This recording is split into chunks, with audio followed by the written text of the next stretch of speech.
શાળા પ્રવેશોત્સવને લઈને છોટા ઉદેપુર જિલ્લામાં રાજકારણ રમાયું છે। જી હા, રાજકારણ ગરમાયું છે।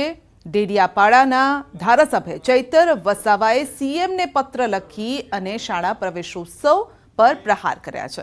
પત્ર મુદ્દે તેમણે જણાવ્યું છે કે શાળા પ્રવેશોત્સવ સારી શાળાઓમાં થાય છે, તેની અંતરિયાળ વિસ્તારની શાળાઓમાં કરવો જોઈએ અને સાથે જ તેમણે શિક્ષકોની ઘટને લઈને પણ પ્રહાર કર્યા છે। તેમણે કહ્યું છે કે 1300 શાળા એક શિક્ષકથી ચાલે છે, ત્યારે બાળકોના પ્રવેશને લઈને શિક્ષકોનો પ્રવેશોત્સવ પણ યોજવો જોઈએ। શાળાઓનું બાંધકામ સારું કરાવવું જોઈએ અને તમામ મુદ્દે તેમણે પ્રહાર કરી અને સારી શાળા બનાવવાની અપીલ કરી છે। આ તરફ ભાજપના જિલ્લા પ્રમુખ ઘનશ્યામ પટેલે વળતો જવાબ આપ્યો। તેમણે કહ્યું કે સારામાં સારા શિક્ષણ માટે પણ સરકાર કટિબદ્ધ છે। રાજ્યમાં ભાજપ સિવાય કોઈ પણ સરકારે શિક્ષણ માટે આટલું કામ નથી કર્યું।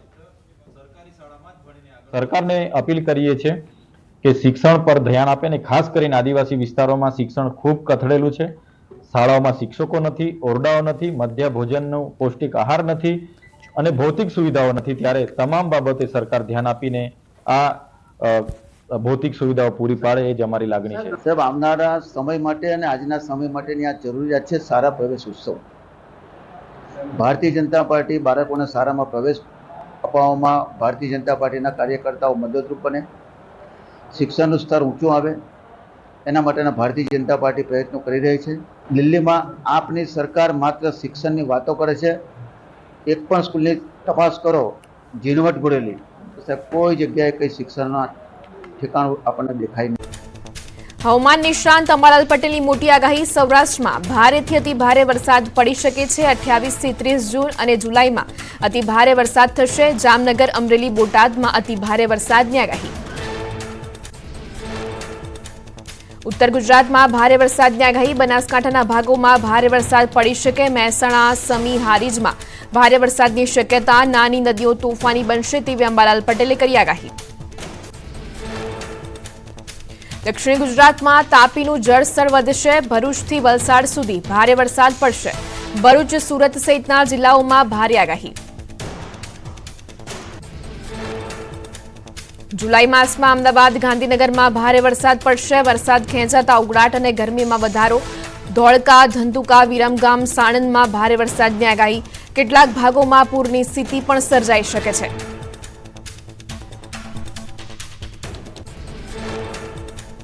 આજે રાજ્યમાં પડશે ભારે વરસાદ। આગાહીકાર રાજભા વાઘેલાએ વ્યક્ત કર્યું અનુમાન।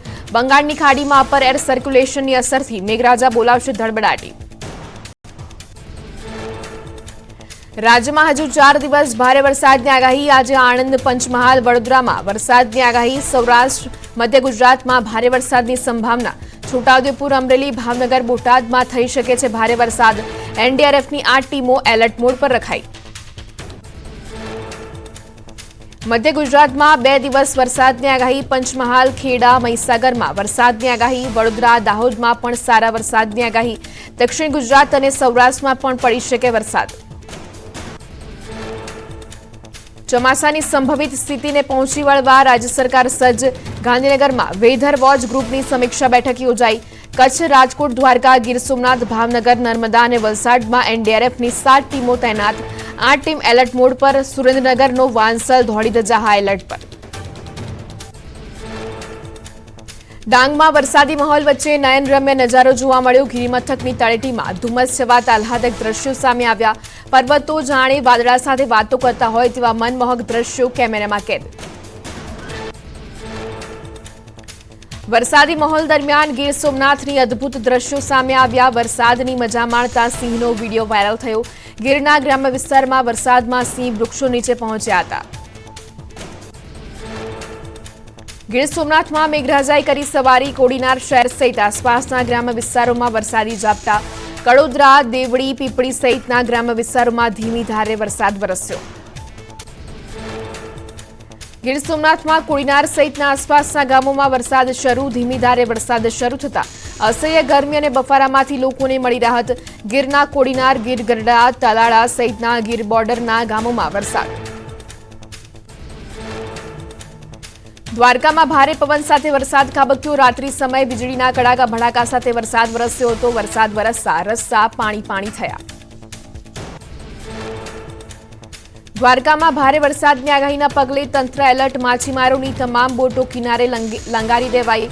માછીમારોને દરિયો ન ખેડવા સૂચના. માછીમારોને દરિયા કિનારેથી સલામત સ્થળે ખસેડવામાં આવ્યા. દ્વારકામાં એનડીઆરએફની ટીમ પણ તૈનાત કરાઈ. ગાંધીધામમાં 4 ઇંચ વરસાદ વરસતા રસ્તા ઉપર પાણી ભરાયા. રાત દરમિયાન 2 કલાકમાં 4 ઇંચ વરસાદ ખાબક્યો હતો. પવન સાથે વરસાદ વરસતા અનેક જગ્યાએ વૃક્ષો ધરાશાયી થયા. કચ્છના આદિપુરામાં ભારે પવન સાથે વરસાદ વરસતા વૃક્ષ ધરાશાયી થયું. રામબાગ રોડ પર પ્રભુદર્શન હોલ નજીક વૃક્ષ ધરાશાયી થયું. રસ્તા પર વૃક્ષ પડતા વાહન ચાલકોને થઈ હાલાકી. મોરબીમાં દિવસભર વાદળછાયા વાતાવરણ બાદ રાત્રે મેઘરાજાએ કરી સવારી. ભારે બફારા બાદ રાત્રે વરસાદ વરસતા વાતાવરણમાં ઠંડક પ્રસરી. રાજ્યમાં ચોમાસાની સિઝનનો અત્યાર સુધીનો 5% વરસાદ વરસ્યો. સૌરાષ્ટ્રમાં સૌથી વધુ 6.4% અને દક્ષિણ ગુજરાતમાં 5%થી વધુ વરસાદ નોંધાયો. છોટાઉદેપુરમાં ભારે વરસાદ બાદ નાળું ધોવાયું. પાવી જેતપુરના કદવાલ ગામે નાળું ધોવાતા લોકોને ભારે હાલાકી. 1 વર્ષ અગાઉ ગ્રામ પંચાયતે બનાવ્યું હતું પાઇપ નાળું. આસપાસના લોકોને ભારે મુશ્કેલી. તમિલનાડુના ઊટીમાં મેઘરાજાએ કરી ધમાકેદાર બેટિંગ. અનેક વિસ્તારના રસ્તાઓ થયા જળમગ્ન. વરસાદની તોફાની બેટિંગના કારણે રહીશોને મુશ્કેલી સર્જાઈ. ઊટીમાં ભારે પવન સાથે વરસાદ થતા કેટલાક વિસ્તારમાં તારાજીના દ્રશ્યો સામે આવ્યા. પહાડ પરથી પથ્થરો પડતા ઘર દટાયું. ઘરમાં રાખેલી ઘરવખરી પણ નુકસાન.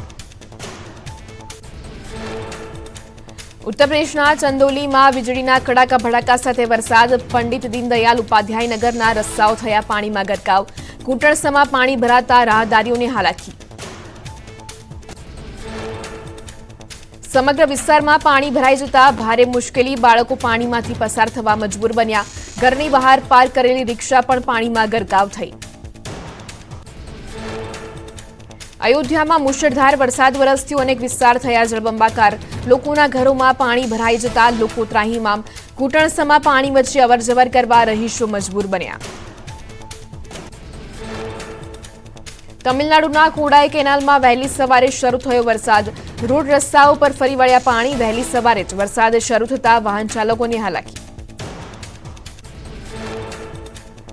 તમિલનાડુના તિરુપથુરમાં જામ્યો વરસાદી માહોલ. મેઘરાજાએ ધડબડાટી બોલાવતા રસ્તાઓ પર ભરાયા પાણી. વહેલી સવારે વરસાદ પડતા વિદ્યાર્થીઓ છત્રી લઈને સ્કૂલ કોલેજમાં જતા નજરે પડ્યા. કર્ણાટકના મેંગલુરુમાં મેઘરાજાએ કરી તોફાની બેટિંગ. ભારે વરસાદના કારણે દિવાલ ધરાશાયી થતા 4 લોકોના મોત. ભારે પવન સાથે ધોધમાર વરસાદ વરસતા સર્જાઈ તારાજી.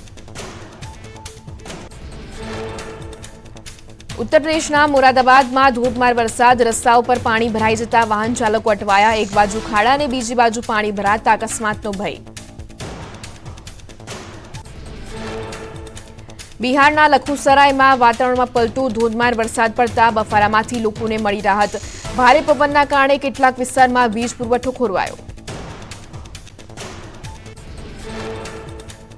ઝારખંડમાં પતરાતુ જયનગરના મુખ્ય રસ્તા પર ભરાયા પાણી. સામાન્ય વરસાદમાં જ રસ્તાઓ અને દુકાનોમાં પાણી ભરાઈ જતા તંત્રની પોલ ખુલી. રસ્તા પર પાણી ભરાઈ જતા લોકોને અવરજવરમાં હાલાકી. બિહારના ગોપાલગંજમાં આજે ગાજવીજ સાથે વરસાદની આગાહી. હવામાન વિભાગે દિવસભર વરસાદનું ઓરેન્જ એલર્ટ કર્યું જાહેર. વરસાદી વાતાવરણના કારણે તાપમાનમાં થયો ઘટાડો. બિહારના સીતામઢી જિલ્લામાં સંભવિત પૂરને લઈને વહીવટીતંત્ર એલર્ટ મોડ પર. સીતામઢીના ડીએમ રીચી પાંડે સીતામઢીના બાગમતી બંધની સુરક્ષાના કામ પર રાખી રહ્યા છે નજર. ભરૂચના જાંબુસરના કાવીમાં બકરા ચોરીનો બનાવ. કારમાં આવેલા લોકોએ કરી બકરાની ચોરી. સમગ્ર ઘટના સીસીટીવીમાં કેદ. 5 જેટલા બકરા કારમાં મૂકી 6ઠું બકરું મૂકતા બકરાઓના અવાજથી લોકો જાગ્યા હતા. અંતે એક જ બકરું હાથમાં આવતા તે લઈ આરોપી ફરાર થયા. સુરતની સિવિલ હોસ્પિટલમાંથી 3 વર્ષનો બાળક ગુમ થયો. બાળકને લઈ જતી મહિલા સીસીટીવીમાં કેદ. બાળક ચોરાયાની આશંકાને પગલે ખટોદરા પોલીસે હાથ ધરી તપાસ. ક્રાઇમ બ્રાન્ચની ટીમ પણ તપાસમાં જોડાઈ.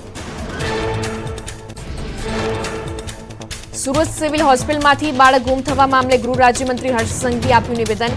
કહ્યું કે મેં જાતે આ બાબતે ડીસીપીને સૂચના આપી છે. બાળકને તાત્કાલિક ધોરણે શોધી કાઢી માતા પિતાને સુપ્રત કરવા કર્યો છે આદેશ. જામનગરના લીંબુડા ગામ નજીકનું બસ સ્ટેન્ડ જર્જરિત હાલતમાં. બસ સ્ટેન્ડની છતના સમારકામ માટે કરાઈ છે અનેક રજૂઆતો. વહેલી તકે બસ સ્ટેન્ડનું સમારકામ કરાય તેવી લોકોની માંગ.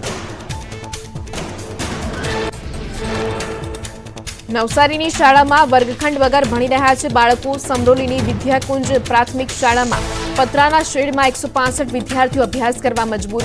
1 વર્ષથી વર્ગખંડ બનાવવાનું કામ પૂર્ણ ન થતા વિદ્યાર્થીઓના ભવિષ્ય સામે ઉઠ્યા સવાલ. વડોદરા સુરત નેશનલ હાઈવે પર સર્જાયો અકસ્માત. બેફામ ટેમ્પો ચાલકે બાઇક પર સવાર 3 ભાઈઓને અડફેટે લીધા. અકસ્માતમાં 2 ભાઈઓના મોત, એકની હાલત ગંભીર. અકસ્માતની ઘટના સીસીટીવીમાં કેદ. જેતપુરના ખીરસરા રોડ પર અકસ્માત સર્જાયો. 2 ટ્રક વચ્ચે અકસ્માત થતા 2 ડ્રાઈવર ગંભીર રીતે ઇજાગ્રસ્ત થયા. જેસીબી વડે ટ્રક ડ્રાઈવરે બહાર કાઢી સારવાર અર્થે ખસેડાયો.